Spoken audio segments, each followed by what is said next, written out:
Okay, setting up. So, hi everyone, welcome to the final projects presentation of my web development course here at Uniandes University. We'll be going to have a very mixed set of presentations. Like some of my students are going to present in English, some of them, shame on them, are going to present in Spanish. But overall, I'm hopeful that they're going to show amazing stuff. So, without further ado, here's the first project. Bienvenidos, bienvenidas. Este es el curso de programación web Uniandes. Algunos chichipatos quieren presentar en español, entonces esta es la presentación en español. Y sin más preámbulo, arranquemos con el primer grupo. No se les olvide, párense por este lado como para que los escuchen. Y no se les olvide decir su nombre. Y desde ahí pueden arrancar. Ok. ¿Está funcionando bien? A ver, yo miro. Chan, que el streaming no esté podrido. Listo. Adelante. Okay, hello. My name is Pedro. And I'm David. And we're here to present Kyllur MK2. It's the second version. It's a real-time satellite and star viewer. The idea that we had initially was that we wanted to know exactly what was above us at any time. So if it was dark and I looked up, what could I see? That's the basic idea. So, yep. We are now using actual start data, which is something that changed from the previous version. We only had exoplanets, now we have actual stars. And we made it so stars show up in the color that the stars actually are. Oh. So we take the spectrum of the star and we change that to temperature, and then we change that to RGB, to know the actual color of the star, and their size is proportional to how big they look when you look up. Okay. How bright.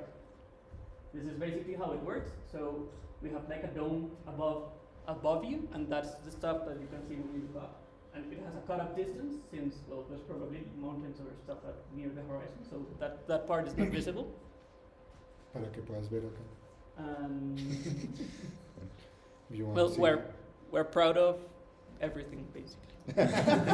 It looks really nice, and it works, so that's good. And all the technologies behind are very, very cool, I guess. Okay, good. Where's the Demo. Yeah. So again, here in the demo, first job will be asking us for a location. So we'll allow it. Here's a brief speech about the app, how it works, why Kyllur, and about us and all the data we recollected. So we close it. Oh fuck.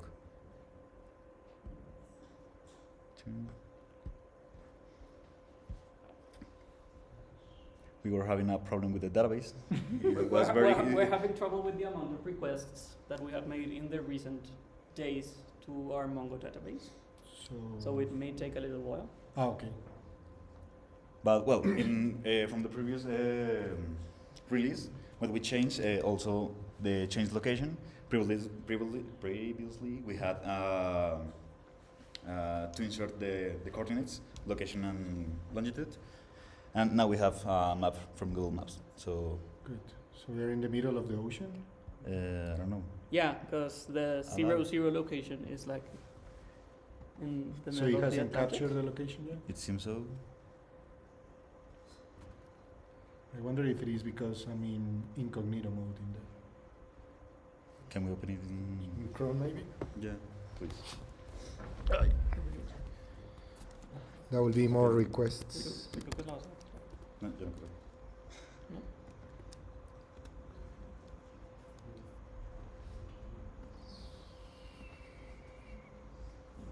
So close, Please. then change? Yep. Good. There we have. This is how it looks. So these are the stars, the actual stars that you could see if you looked up and it was dark. And these are the satellites that are passing above us at the moment. Good. So another improvement we made is that we can see a lot of more information about the stars. So if I click one star, one of the Mac. Mac está molestando un poquito con ese feature. We don't know why this is happening, because what should happen is that when I click a star in any Windows PC works, but when I click a star, the constellation is highlighted, and in the right side is there is a lot of information about the star. So this is the information about the star that you clicked, and every star in that star's constellation it gets highlighted. Oh. And So what? these are all the stars in the Scorpius constellation that you can see right now from here. So what is the reactive component? The Well- location of everything is updating in real time. And how often does it update? At the moment it's 15 seconds because we didn't want to take down the API, but on paper it can go as fast as we want. And what are you guys using the database for? To It's store for storing the stars? the stars. Yeah. And do you have something for modifying the database? We're keeping track of every place that has that. Every place So you have from a which a there location has, history? Yeah. And can you see that in here or something? Or it's No, just that- in the that- we database? remove it. Yeah. But that's for us because the users don't have any need to know where it has been used. But we want it for But people analytics. grading you Yeah, need but to we, know. we want it for data analytics. So can I see Visual data analytics. Can I see the visual data analytics You could. eventually? Eventually, Perhaps. you could. Okay, anything else? No. So Yeah, to show you you can select the satellites. Okay, so now we also, have that. yeah. So we have that here, and we can change here, and it will. Oh, nice. Also for stars, we have these satellites. You have to click like around it somewhere. The star. It's weird. So the satellites just move. So every time. There you go. Okay. Good. So every time, like that movement that happened there will happen in all the clients at the same time, something like that. Well, With the socket. Not at the same time, depending on the first request that the user made. Oh, so it's like a timer? Yeah, it's Okay. per socket. But who handles the the timer? The server or the client? The server. Ah, okay. because the queries to the database are different depending on which location. Yeah, that part. Okay. Good. Anything else? Well, you can see the data about the satellite, so you know the name of the satellite, when it Mhm. was launched, which is cool. I think it's pretty cool. Some satellites were launched in like 1980, and I didn't think there were any satellites from that time. So I learned that. And the quality is very beautiful. Okay, thank you very much. Thank you. Thank you. Next.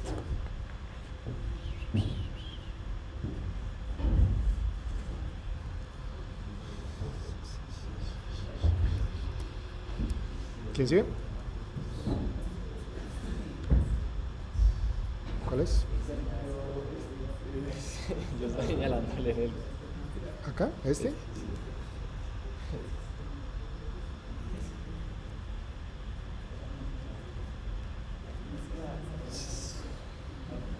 Miren acá para y apunten aquí con el... Listo, adelante. Se dio miedo. Okay, so good morning, everyone. We are Piece of Advice, and a group composed by Sergio Naranjo and myself, Gregorio Espina. We will be talking about the platform that we wanted to do for this project of web development, and we wanted to do a platform where people could post any problem, any issue that they had, and they were seeking some advice. The phrase is to let you know not all advices or not all problems need to be so deep or so personal. It can be as simple as what movie should I see or what can I put on to go to a party, something like that. Exactly. So we had our objectives were to create a fun and helpful platform.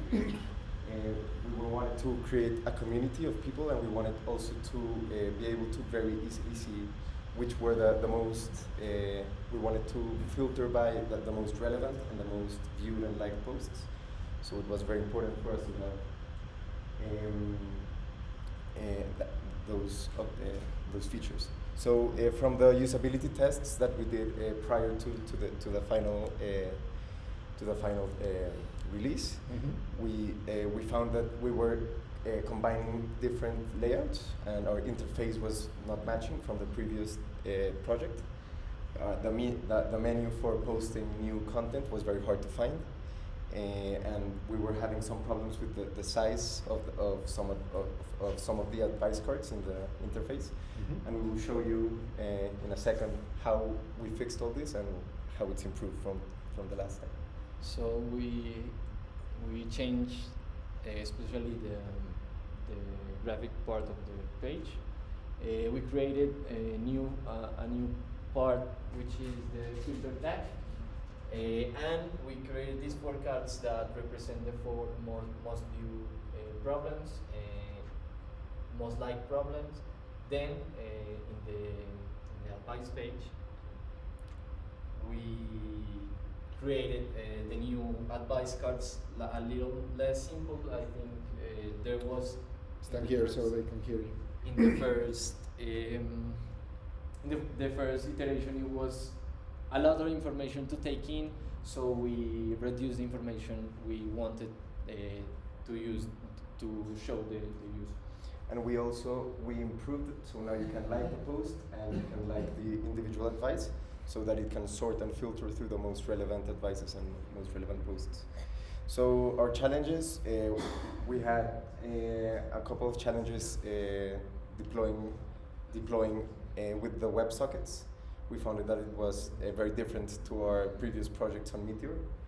And we also, the previous, one of the biggest feedback from the previous project was that it was trying to do too many things without focusing on just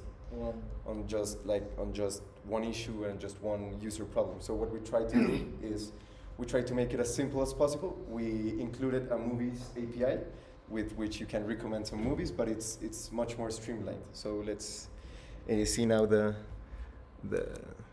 demo. Okay, piece of advice. Okay, so here is our page, and what we added, something that we added is that we included Google authentication. Good. Are you using Passport for that? No, we are using a plugin that YouTube uses, which is automatic sign-in. Okay. It's like their own thing. Let me see. Let's put this here so they cannot see. Oh.